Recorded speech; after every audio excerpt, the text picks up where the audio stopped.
윌리엄 베이커라고 하는 목사님이 이런 이야기를 했습니다.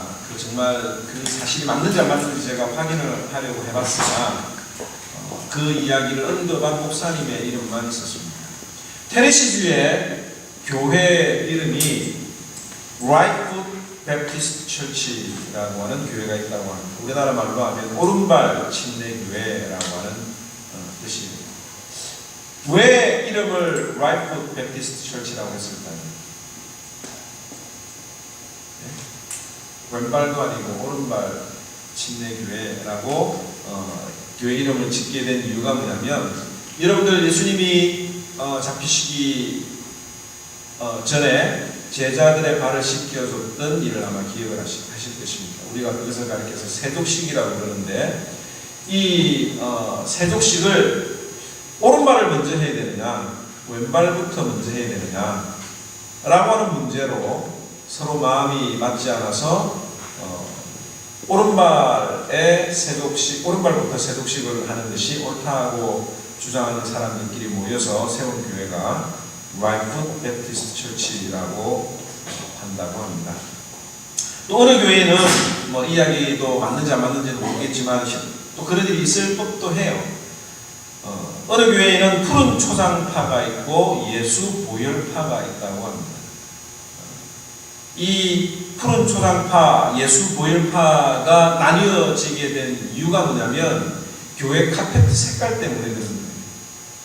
푸른 초장파는 어떻습니까? 교회 카페트를 초록 색깔로 해야 된다 이거죠. 왜? 예수님이 늘 우리를 푸른 초장으로 인도하셨기 때문에 우리 성도들이 주님 앞에 나올 때에 푸른 초장으로 나아가는 것처럼 초록색으로 해야 된다. 또 다른 한편으로는 예수 보혈파가 있었다고 합니다.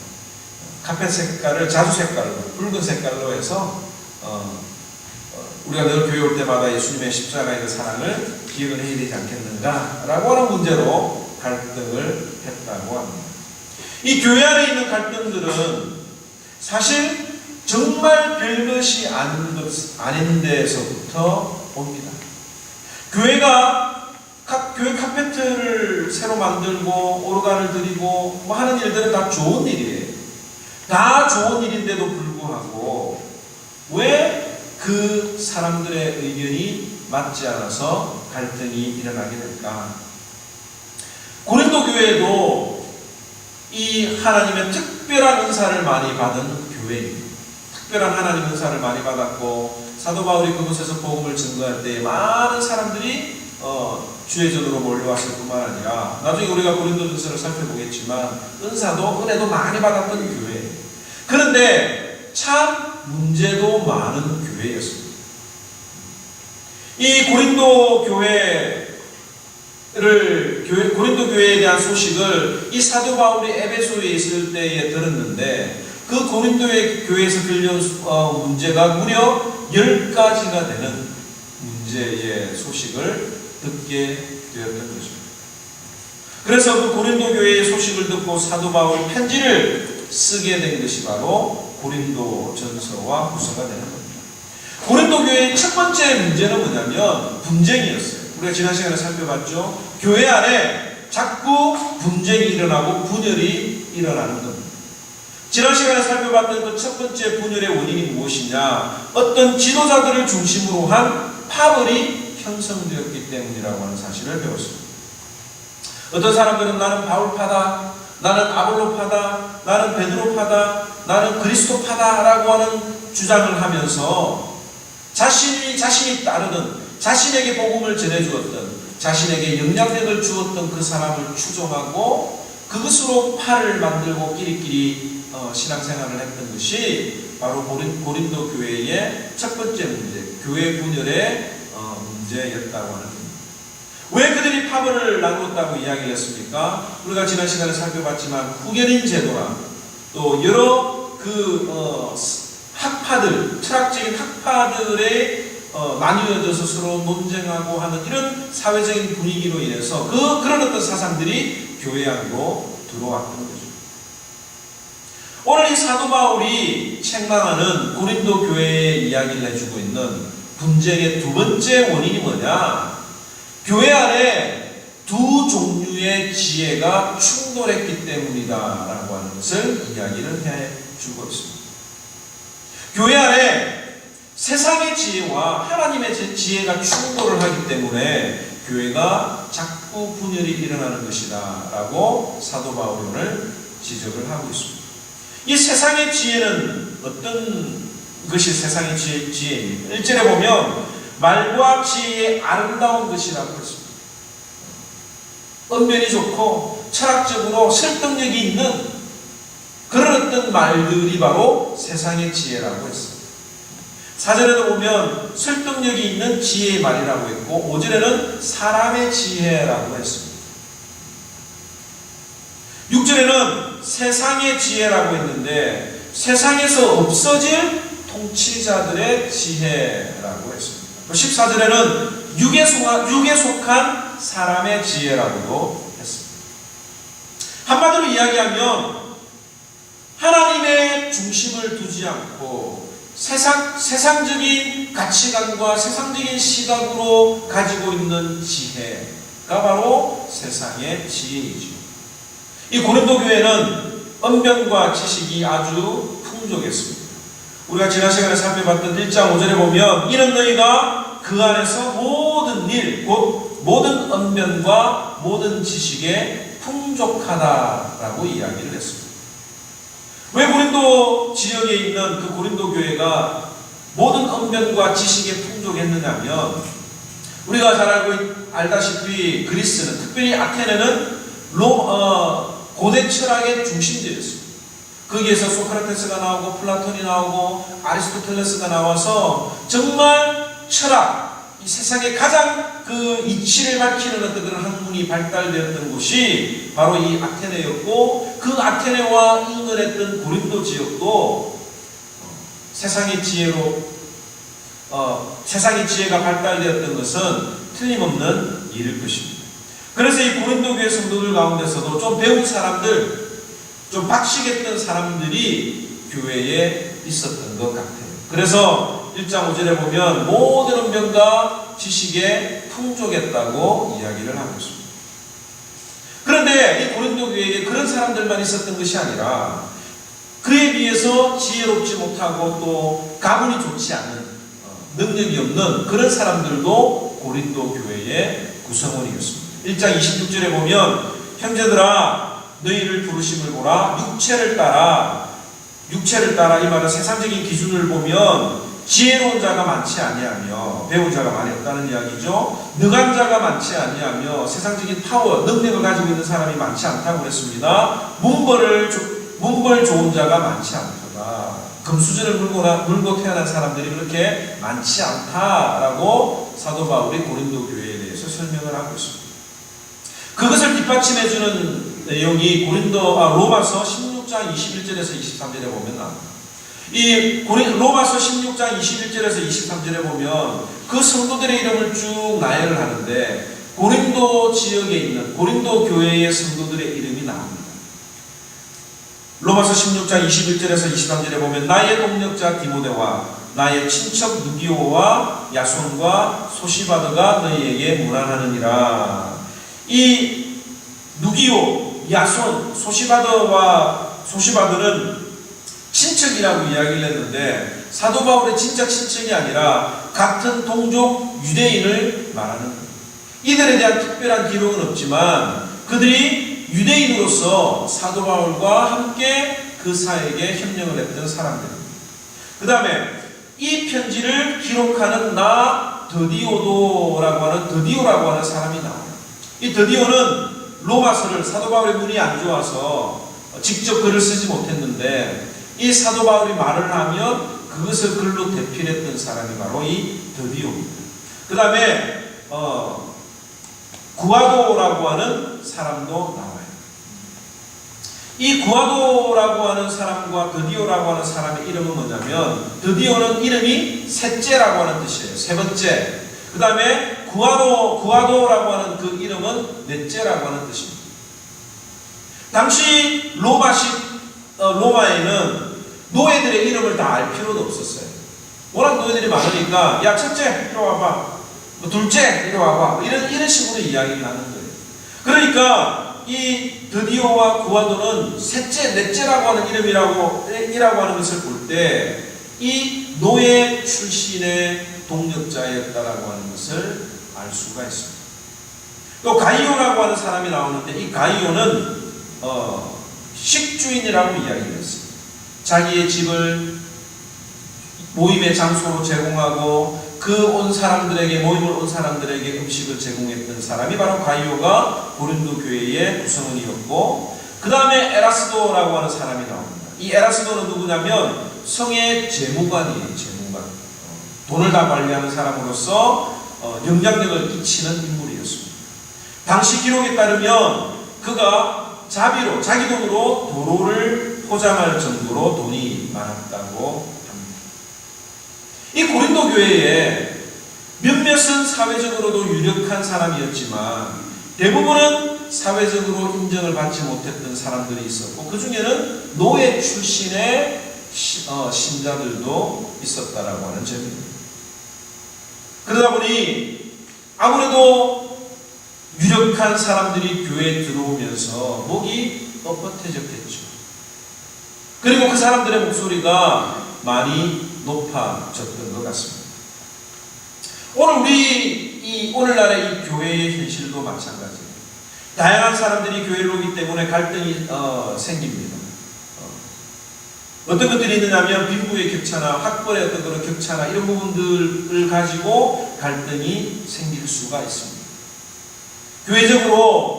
교회 안에 이 사회적으로 유명한 사람들이 교회를 오게 되면 사람들의 어떤 그런 그 태도가 어떻습니까? 그 사람에 대해서 존경을 표하고 또 그 사람을 축켜 세우는 그런 일들이 얼마나 많이 있습니다.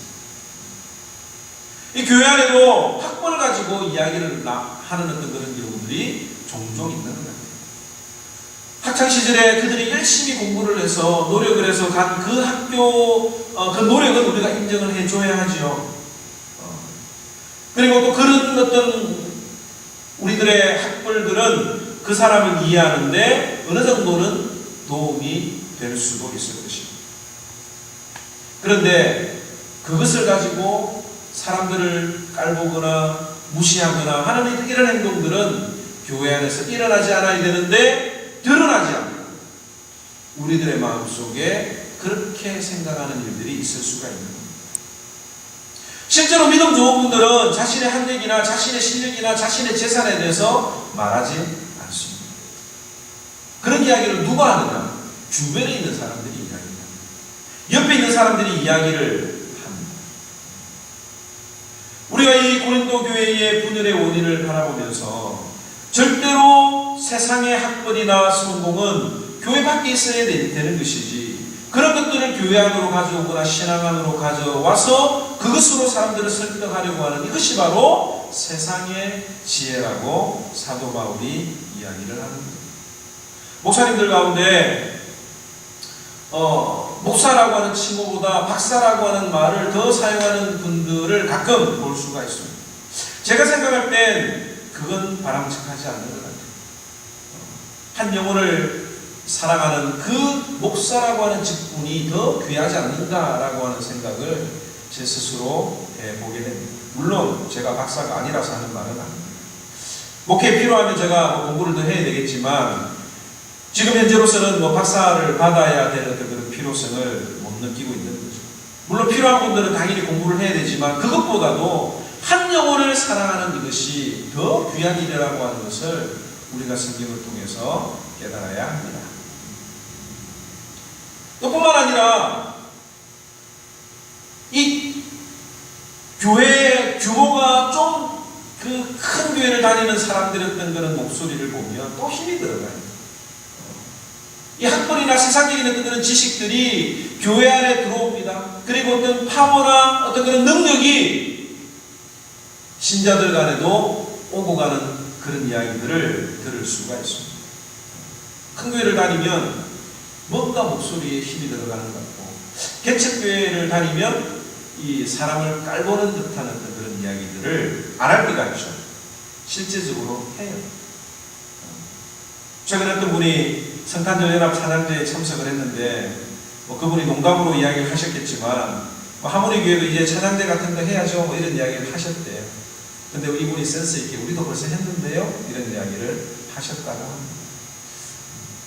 이 교회 안에서 세상적인 지혜, 세상적인 능력을 교회 안으로 가지고 들어오는 것, 이것이 교회 분열의 원인이라고 하는 것을 사도 바울은 지적을 하고 있습니다. 1장 27절에서 29절에 보면 하나님께서 세상에 미련한 것들을 택하사 지혜 있는 자들을 부끄럽게 하려 하시고 세상에 약한 것들을 택하사 강한 것들을 부끄럽게 하려 하시며 하나님께서 세상에 처한 것들과 멸시받는 것들과 없는 것들을 택하사 있는 것들을 폐하려 하시나니 이는 아무 육체도 하나님 앞에서 자랑하지 못하게 하려 하심이라. 하나님께서는 이 세상에 있는 어떤 것들 가지고도 하나님 앞에서 자랑하지 못하도록 가난한 자, 연약한 자, 부족한 자, 천한 자들과 천한 것들을 가지고 강한 자들을 부끄럽게 하신다고 하는 사실을 우리는 분명히 기억을 해야 합니다. 사도 바울도 한때는 세상적인 지식으로 복음을 전했던 적이 있었습니다. 어디에서 그랬습니까? 아테네에서 그랬죠. 아테네에서 복음을 전할 때에 그 아테네에 모인 수많은 사람들과 함께 복음을 전할 때에 그 철학자들이 많이 있다라고 하는 사실을 알면서 이 사도 바울이 변증법적으로 철학적으로 복음을 전했던 사실이 있습니다.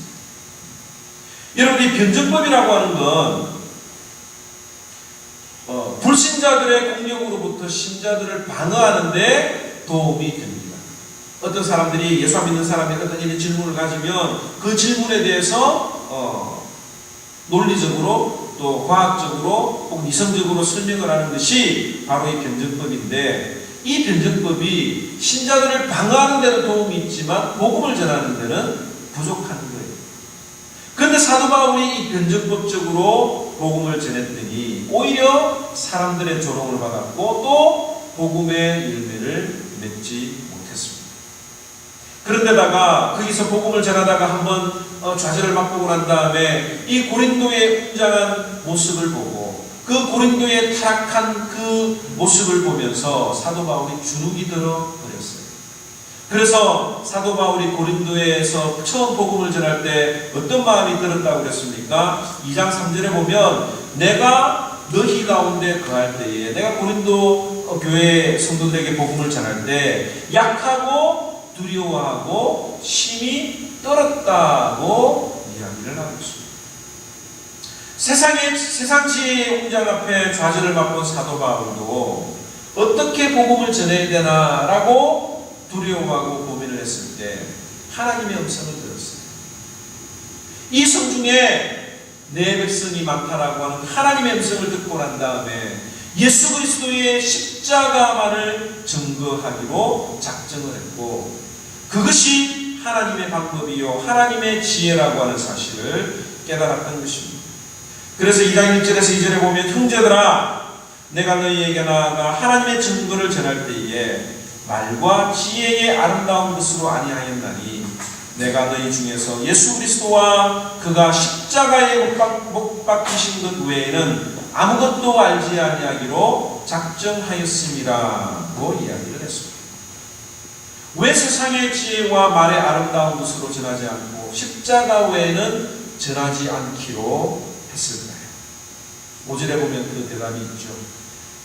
너희 믿음이 사람의 지혜에 있지 아니하고 다만 하나님의 능력에 있게 하려 하였노라. 사람의 지혜에 바탕을 둔 신앙은 세련되어 보일 수가 있습니다.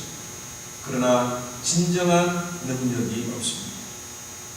사람의 합리적인 이성이나 과학적인 지식으로 접근을 해서 믿음을 가지게 된 사람들은 참 좋아 보여요. 과학적으로 설명을 잘해서 그들에게 복음을 전할 수 있다고 하면 얼마나 좋겠습니다. 그런데 합리적인 이성이나 과학적인 사고를 통해서 접근을 하다 보면 언젠가는 벽에 부딪힐 수밖에 없습니다. 왜? 과학은 하나님을 완전하게 이해하거나 설명할 수가 없기 때문에 그렇죠. 하나님보다도 사람의 지혜를 더 신뢰하는 사람들은 믿음이 매 순간 흔들립니다. 이 사람 이야기를 들으면 이게 맞는 것 같고, 저 사람 이야기를 들으면 저게 맞는 것 같아요. 왜 그렇습니까?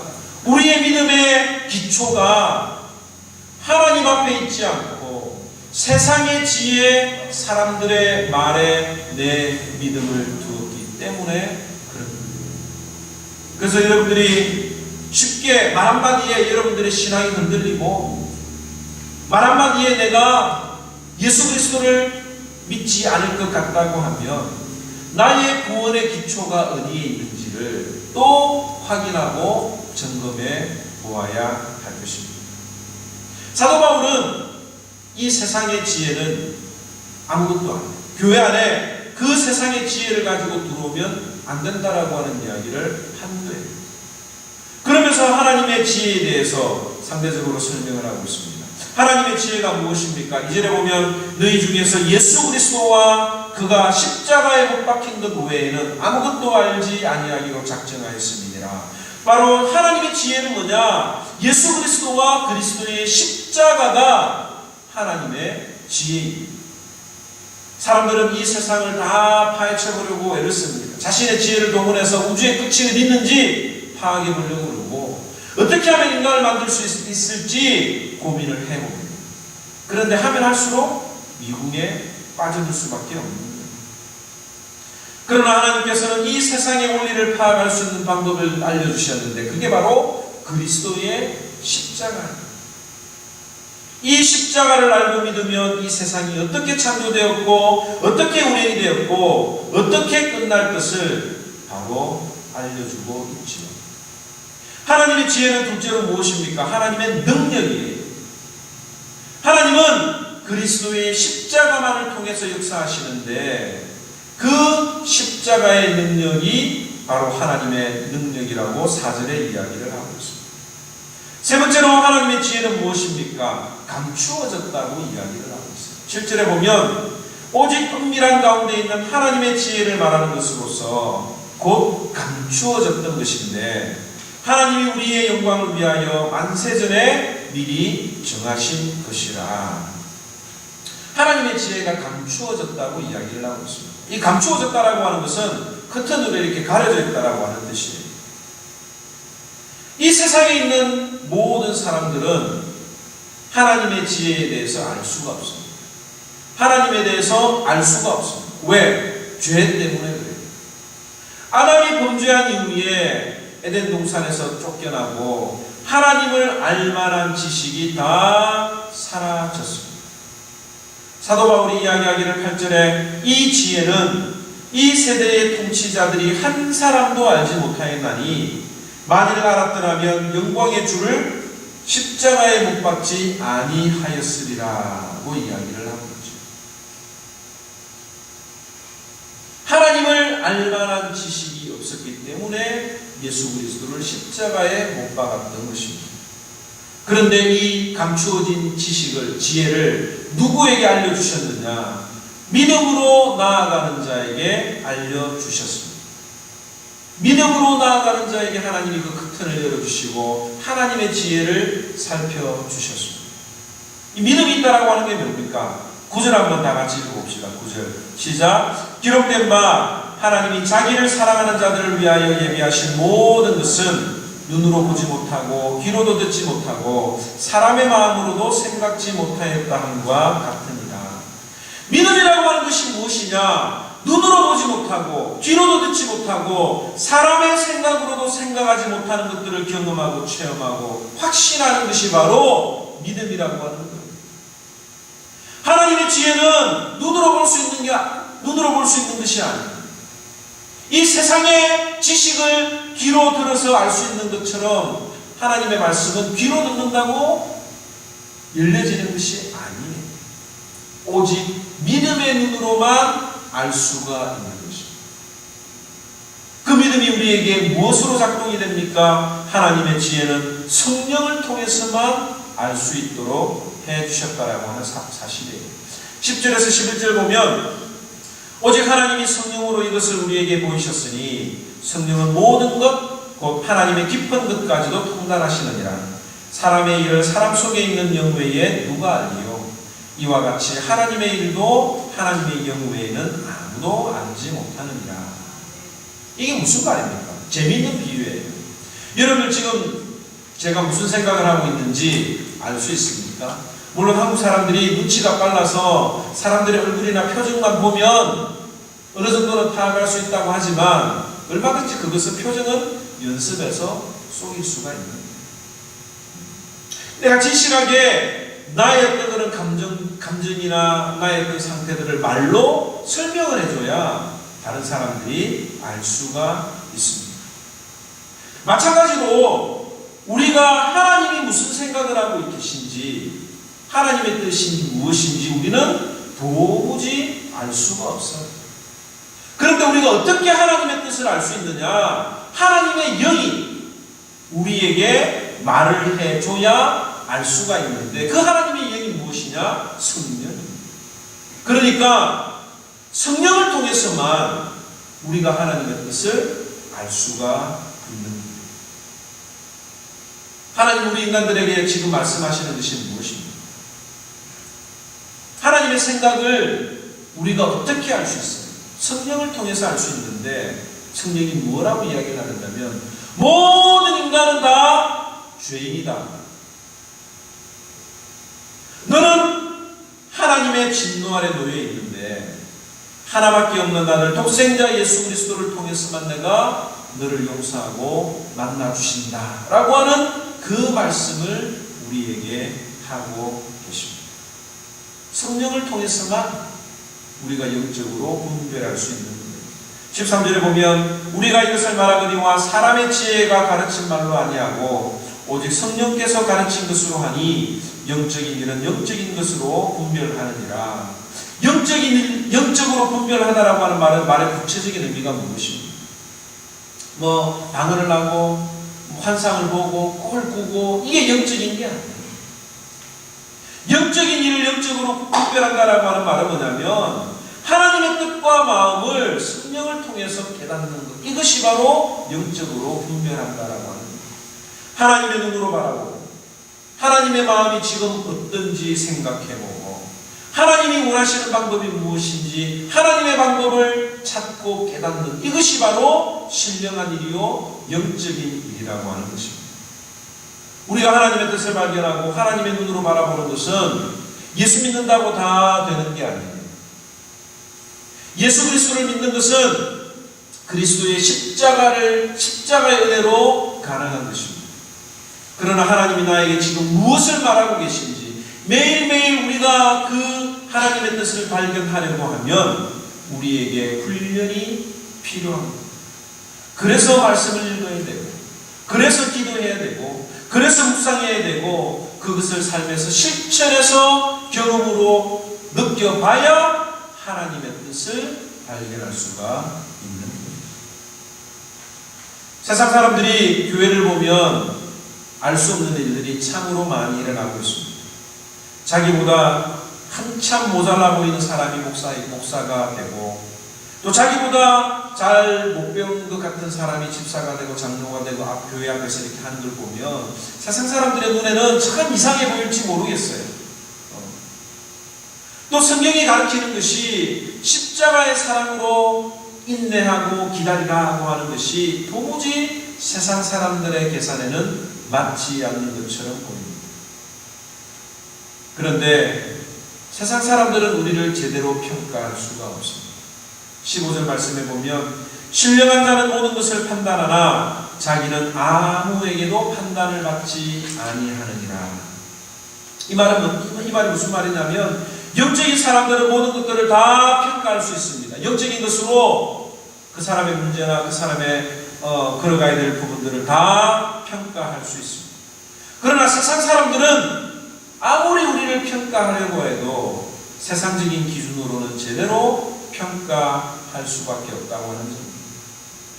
그들이 볼 때 예수 믿는 사람들이 부족하고 또 단점이 많은 것 같고 부조리한 일들이 많아 보이는 것 같지만 아무리 어리숙해 보이지만 하나님의 자녀로 변화된 영적인 사람들의 진정한 능력을 평가할 능력이 전혀 없다라고 하는 뜻으로 이야기를 하고 있습니다.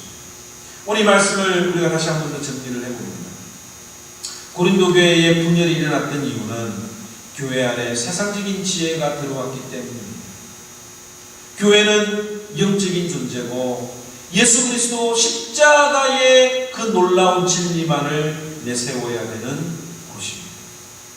그런데 그 교회 안에 세상의 가치관과 세상의 기준과 세상의 능력을 가지고 들어오려고 하는 것이 교회 분열의 원인이 될 수 있다고 하는 거예요.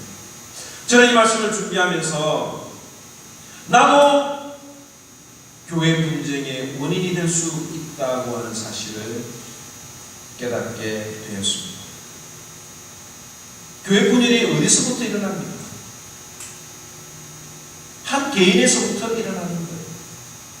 그런데 그 개인이 날마다 겪는 일이 무엇입니까? 매일마다 성령의 인도하심에 따라서 살려고 하려는 마음과 늘 세상을 쫓고 세상을 바라보려고 하는 그런 세상의 유혹이 늘 내 마음속에 있어서 갈등하고 충돌하지 않습니다. 이때 사탄의 유혹에 넘어가면 세상의 눈으로 빠져버리면 그런 상태에서 내가 내 이야기를 하게 되면 그것으로 인해서 교회가 갈등이 일어날 수밖에 없는 것입니다. 그래서 여러분들이 은혜가 떨어졌다고 생각을 하면 저도 마찬가지고요. 은혜가 떨어졌을 때 이야기를 하면 참 많은 실수가 많은 거예요. 그래서 그것이 회복될 때까지 우리가 또 생각을 고려하는 것도 하나의 지혜라고 볼 수가 있습니다. 또 하나는 우리가 생각해야 되는 게 무엇이냐면 날마다 그리스도의 마음이 나를 주장하도록 연습을 하고 또 연습을 해야 합니다. 잡생각이 들 때마다 다른 생각이 들 때마다 사탄아 물러가라 라고 외치며 하나님의 말씀을 붙들고 하나님의 뜻이 무엇인지 또 바라봐야 할 것입니다. 16절에 보면 누가 주의 마음을 알아서 주를 가르치겠느냐 그러나 우리가 그리스도의 마음을 가졌느냐. 지난 시간에도 이야기했죠. 분열의 원인들 가운데 같은 마음, 같은 생각, 같은 말을 하라고 하는 그 솔루션을 줬습니다. 오늘 26절에도 이야기하기를 우리가 그리스도의 마음을 가졌느니라. 그리스도의 마음은 무엇입니까? 빌립보서 2장 5절에서 11절에 보면 자기를 비우시고 하나님과 동등됨을 취할 것으로 여기지 아니하시고 이 땅에 내려오신 그 주님의 마음이죠. 주님은 자신의 모든 것들을 다 비우셨습니다. 하나님과 동등하신 분으로 영광을 받으실 만한 그 위치를 주장하지 아니하시고 포기하시고 내려오십니다. 그리스도의 마음을 품는다라고 하는 것은 내 자존심을 다 비울 수 있어야 합니다. 그리스도의 마음은 어떤 마음입니까? 낮추는 마음이에요. 사람의 모양으로 나타나셨습니다. 죄인들과 함께하는 마음. 주님의 손과 발이 어디에 머물렀는지 돌아보고 생각하며 살펴보는 그 마음이 바로 낮추는 마음이죠. 그리스도의 마음은 복종하는 마음입니다. 십자가에 죽기까지 순종하는 그 마음이 바로 그리스도의 마음입니다. 우리가 2019년도를 달려가면서 이 고린도 교회의 실수나 연약함을 우리는 겪기 전에 깨닫고 준비하는 것이 지혜로운 사람이요 지혜로운 교회의 모습일 것입니다. 우리가 이 모습을 닮아가지 아니하고 우리 가운데 무슨 일을 하든지 세상의 지혜대로 하지 아니하고 그리스도의 마음을 품고 하나님의 지혜대로 하나님의 지혜를 구하며 살아가며 결정하는 저와 여러분들이 되기를 주님의 이름으로 축원합니다. 우리 시간 찬양 부르면서 하나님 주님의 뜻을 이루어 주시옵소서. 그 주님의 뜻이 내 뜻이 아니라 내가 원하는 대로가 아니라 정말 주님의 뜻대로 이루어질 수 있도록 그 주님의 뜻이 무엇인지 발견할 수 있도록 하나님 앞에 찬양하고 그 기도 제목 들고